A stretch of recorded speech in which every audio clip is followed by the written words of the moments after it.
Hi, this is your serial cynic again, coming to you from a brisk New York City. We had a pretty ferocious northeaster, or nor'easter as they call it, come through here yesterday. And you can see the evidence of it around, the damage that it's caused around. You can see standing water still laying around somewhere in places. And even though it's past, or the heart of it is past, we're getting those kickback winds as it moves further north up the coast towards Canada and I guess on its way towards Europe. But it's brisk out here and it's windy. But as I was going somewhere, a thought came across my mind and I figured I'd just go ahead and share it in a topic to share with you guys, my audience. Thank you for looking in, by the way. And if you have not already, please subscribe. And you can also look at my other videos. Drop comments, questions, thoughts. I surely would appreciate it, okay? And I want to thank those of you who have already commented in some of those videos. Thank you for being respectful. Thank you for being for joining in the topic of conversations. Clearly, we're not all going to agree on everything. But it's nice to know that even if we don't agree and we share our opinions, they're done respectfully. One last thing, I'm holding the microphone like this because if I let it fly around in the wind, you guys will hear all that distortion, which I'm trying my best not to let you guys have to deal with. Anyway, as I often do, I give you a little shot of the background. I'm here near the Bronx River.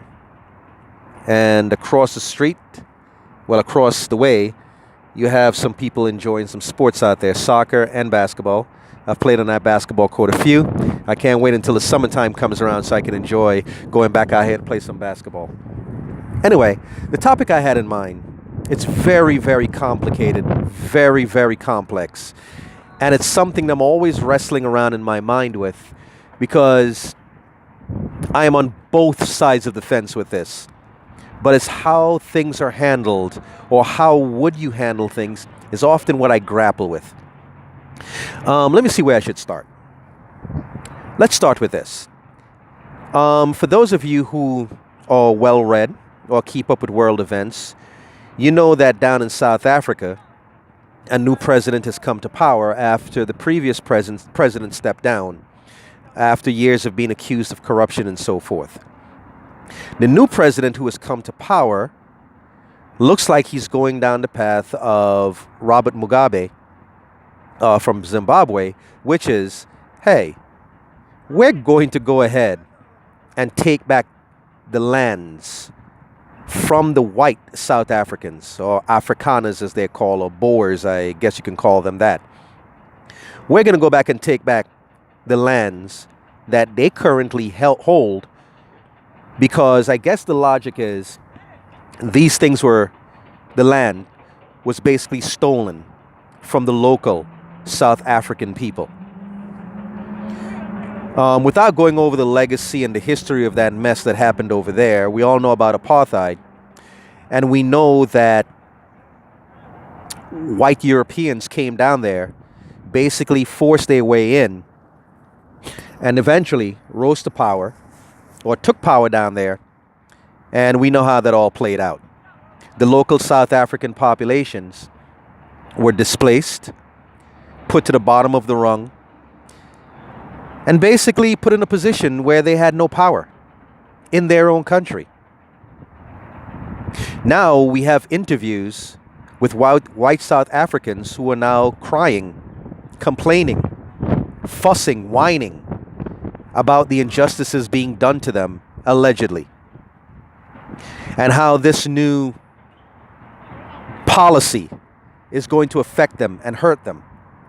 I think I read someplace where some of them are petitioning people like Donald Trump to allow them to come here to this country as they try to escape what they see as land grab or land grabs.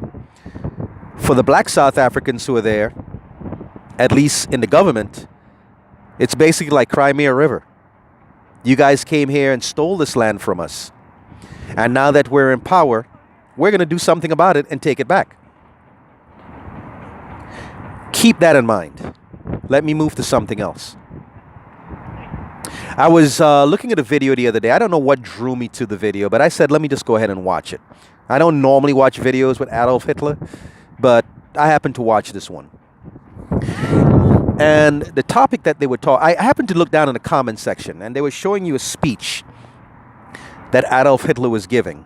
I think there were captions there, but I don't remember if I read them. But I happened to look down into the comment section, and people were saying how impassioned the speech was, how you could hear the German heart of Hitler out there, building up his people, trying to restore pride in them. Because remember, Germany took a beating in World War I. The country was decimated, left bankrupt. And here comes this man, Adolf Hitler, who speaks of German pride and to bring back Germany to its former glory days. And when you hear something like that, I'm not German, but when you hear something like that, you're like, yeah, I guess I can get where the guy's coming from. I mean, who doesn't want to feel pride in where they come from? Who doesn't want to feel pride about who they are? Whether you're black, white, German, Greek, Jew, whatever. Who doesn't want to feel that way? And here comes this man preaching this. And unlike a Donald Trump, very eloquent, passionate, fiery, building up his people's spine, so to speak, making them feel good about themselves again, trying to restore order. And you look at something like that and you say, on one hand, you feel that way when you watch a movie like Black Panther and Wakanda and Killmonger, trying to bring back pride, prestige to your people. You praise that. And on the other hand, you look at a guy like Hitler. I guess if you look at his full legacy, it's like, oh, that guy was evil. I am not out here praising Adolf Hitler by any stretch. But that is basically what I want to talk about. How do you go about restoring that pride? How do you go about bringing back or taking back or getting back what was yours? What was rightfully yours? So I look around, and again, part of the reason why this topic also came up was because there was a discussion this morning about Fidel Castro and his legacy. And I look on and I say, wow, that's a guy that I could respect. He helped out poor folks. I know in other parts of the Caribbean, places like where I come from, or where my family comes from, there were people, elderly people, who were able to go down to Cuba and receive health services for free. I have a cousin who had a choice to go to Penn State University and pay whatever it is, or to go to Cuba and get free education. She chose Cuba, learned Spanish, came back as an exceptional doctor to the island of St. Kitts, where my family is from, and now she's in Spain, practicing. And you look at those type of things and you say to yourself, yeah, man, Castro was it, man. He was the shit, so to speak. But then I look, and when you look at these type of men, there is that other side. Because when you go about doing these type of things to restore prestige, to bring back pride, to reclaim what is rightfully yours, to overthrow corruption, to do all those type of things, this is the side. It is not always a pretty picture. As one person said to me the other day, how barbaric are you willing to become to overthrow the barbarian? And that is where I grapple. That is where I struggle. Because you may have a government who may try to implement laws, like in the case of South Africa, to get back what is rightfully theirs. So this is where the law says, we're going to do this. But what happens in those rural areas? What happens in those areas on the outskirts? that are not under the watchful eye of the law, so to speak. How do they interpret these laws? And we've had situations like this before. And this is not something that is just broken down by race either, because Rwanda comes to mind. Well, of course, this was a tribal issue. The people were the same color. They were all Rwandans.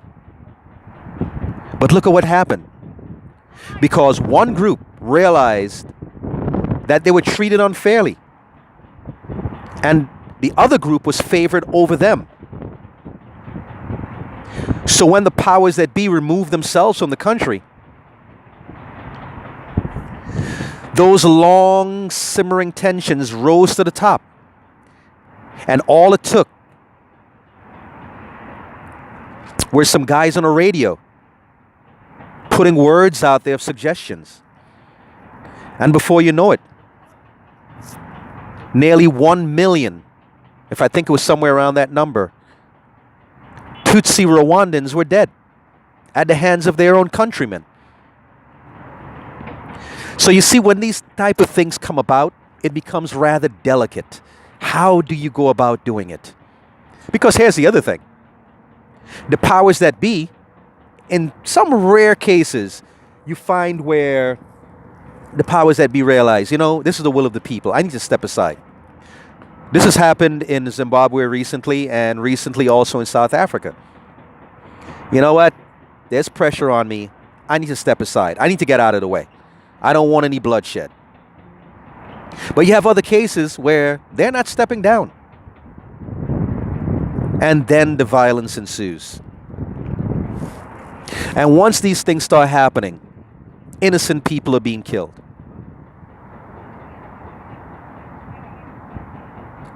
And people lose their humanity and turning to animals, basically, brutally murdering others. Now, I know as I speak, there are people out there who don't care about that. They see the white man as the enemy. They see the black man as the enemy. And they are all too happy to pick up arms and wipe out that perceived enemy.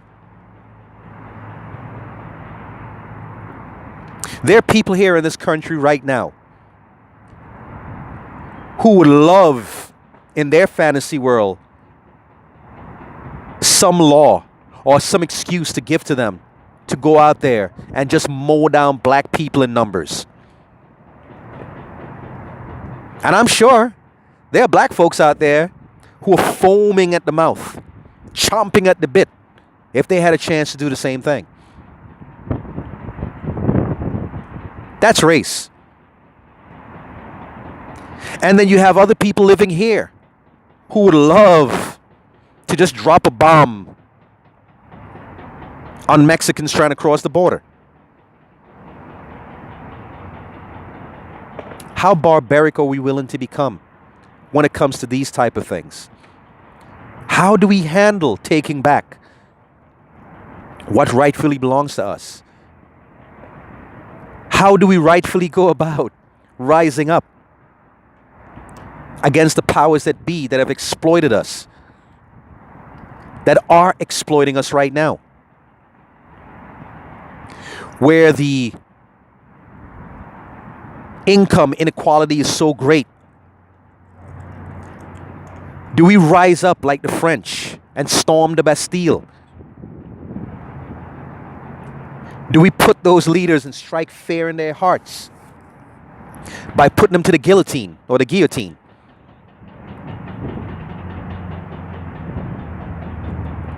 Remember, in the French Revolution, one of the architects of the guillotine lost his own head onto the guillotine, living by the sword and dying by that very sword. So again, I grapple with this. I am part of a marginalized group. I'm part of a group that has been exploited.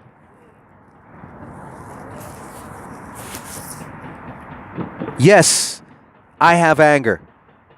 And yes, I look around in this country right now and watching the rich getting richer and the poor getting poorer. Yes, every now and again here in a country like this, in a democracy, they throw you a little dog bone here and there. Capitalism says, hey, you can be up here like I am. And yet, that pole to climb to the top can be rather slippery. They can make it very slippery for you. Yeah, every now and again, you have people that break through, that make it. Hey, look at me. Look at how much money I made doing this. But the system, in great part, seems like it sets us up to fail sometimes. I'm not trying to make excuses, mind you. But I'm just saying that the overall vibe that's out there. So do I sit here and say, hey, pick up arms. Let's go out here. Let's fight. Let's kill. Let's murder. Let's pillage. Let's take back. Let's overthrow. Because when you have situations like that, it doesn't always end peacefully. And sometimes all it starts is a legacy of coup after coup after coup, overthrow after overthrow after overthrow. You don't always get the right person. And like a guy like Hitler, their heart is probably in the right place. But here's where the problem comes in. You start looking around for scapegoats. You start looking around for somebody to take that anger out on. Or the people that is holding that power, they may not want to give it up. And now you have to get forceful. And sometimes that force involves violence.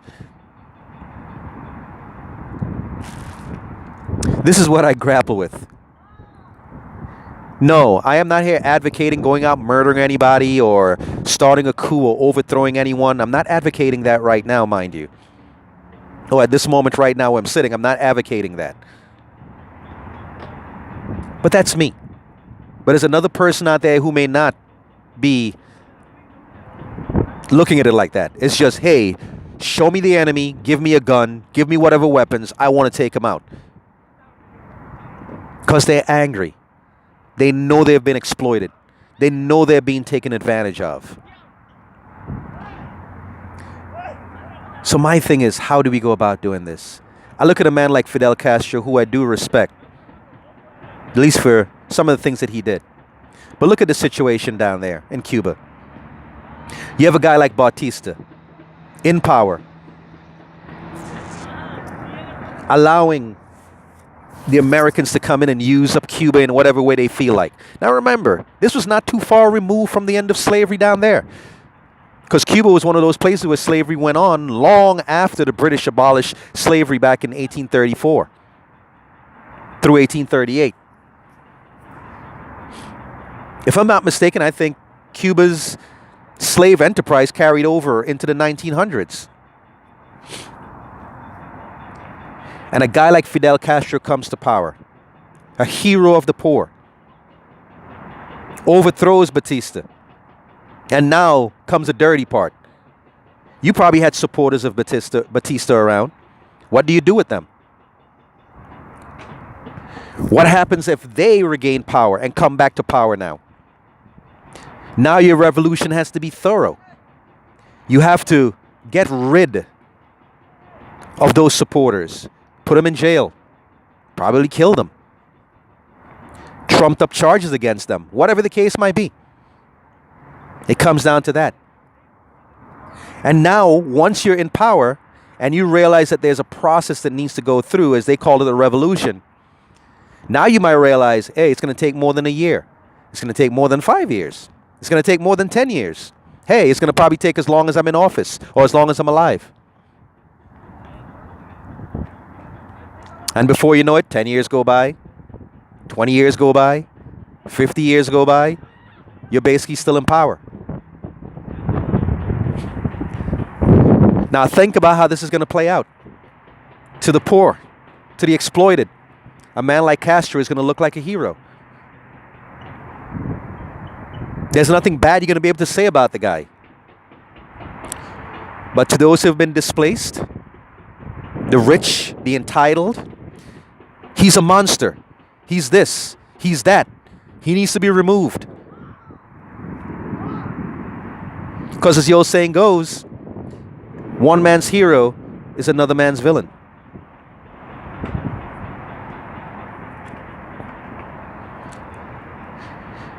Now, there are some examples of how these things have happened in somewhat of a peaceful way.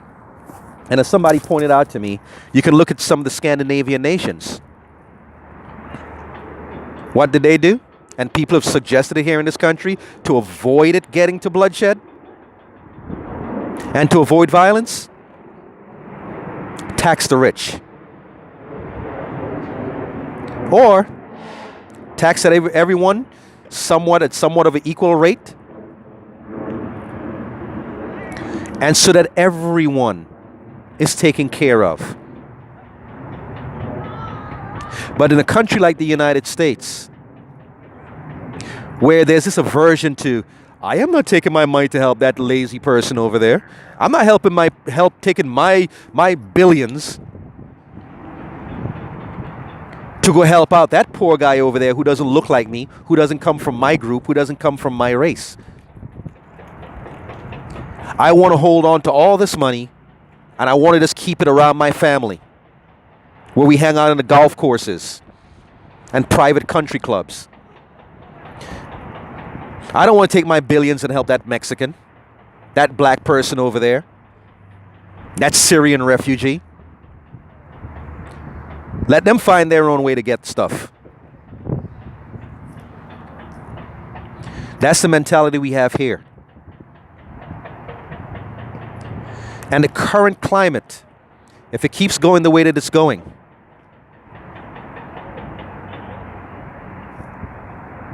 at some point, the poor and exploited will storm that Bastille.